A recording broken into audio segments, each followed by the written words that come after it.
बिस्मिल्लाहिर्रहमानिर्रहीम। अस्सलाम वालेकुम। कैसे हैं आप सब? उम्मीद करती हूँ आप सब खैरियत से होंगे। मैं भी खैरियत से हूँ। तो मैं आपके लिए लाई हूँ बहुत ही इंटरेस्टिंग सी रेसिपी। इसके बारे में मैं थोड़ा सा आपको पहले ही बता चुकी हूँ। ये अम्मी की इजाद करदा रेसिपी है, बहुत टेस्टी होती है, बहुत मज़े की होती है।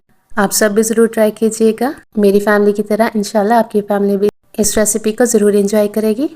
तो आइए अपनी रेसिपी को स्टार्ट करते हैं। इस रेसिपी के लिए मुझे चाहिए आधा किलो चने की दाल। इसको बॉईल करके मैंने रख लिया। ये देख सकते हैं, इस तरह से इसको मैंने अच्छे से बॉईल कर लिया नमक डाल के। आधा घंटा पहले भिगो कर इसको मैंने बॉईल किया था।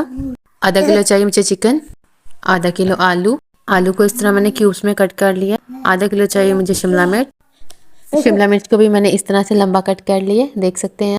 बाकी सामान मैं आपको साथ साथ बताती रहूँगी। तो आइए अपनी रेसिपी को स्टार्ट करते हैं।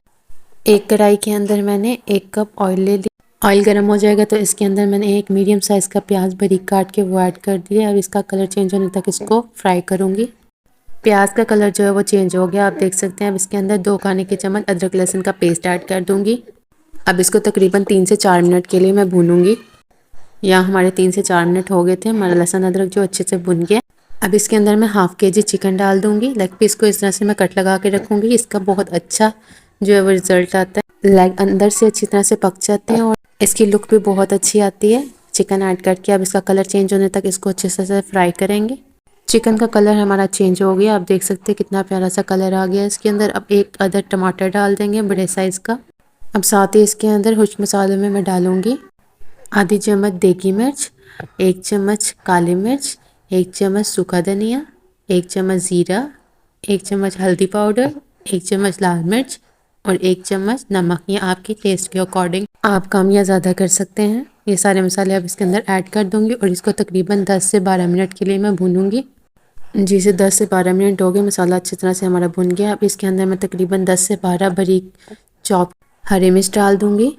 अब इसके साथ ही आधा किलो आलू जो हमने कट करके रखे थे वो भी ऐड कर देंगे। अब आपने इसको तकरीबन 5 से 7 मिनट पकाना है, जब तक हमारे हाफ आलू पक ना जाएं।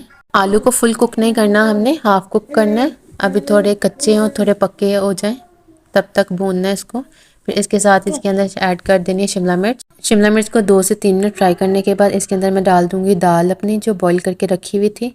इसके साथ ही मैं डाल दूंगी हरी प्याज का ग्रीन वाला पार्ट जो हमने कट करके रखा हुआ था। ये तकरीबन हाफ मुट्ठी के बराबर मैंने लिया हरी प्याज, ये ऑप्शनल है। अब इसको तेज़ आंच पर तकरीबन 5 मिनट मैं भूनूंगी।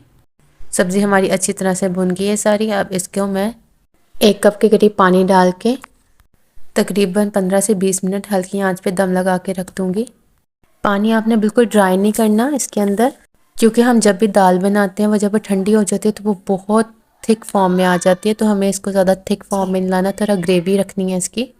जी तो तकरीबन 15 मिनट हो चुके हैं हमारे और आप देख सकते हैं दाल की कितनी खूबसूरत सी शक्ल है। तमाम वेजिटेबल्स और चिकन जो वो अच्छी तरह से कुक हो गया। अब इसके ऊपर हरा धनिया और हरी मिर्च के साथ गार्निश करें। उम्मीद करती हूँ आपको मेरी रेसिपी अच्छी लगी होगी। मज़ीद अच्छी और मज़ेदार रेसिपीज़ जानने के लिए मेरे चैनल को कर दे सब्सक्राइब, बेल के आइकन को कर दे प्रेस और लाइक ज़रूर कीजिएगा अगर रेसिपी अच्छी लगी हो तो। और हाँ, एक बात कहना तो भूल ही गई, चैनल को करें बहुत ज़्यादा सपोर्ट, क्योंकि आपकी सपोर्ट की बहुत ज़्यादा ज़रूरत है। और इसे अपने फ्रेंड्स एंड फैमिली के साथ शेयर भी कर दें। जज़ाकल्लाह।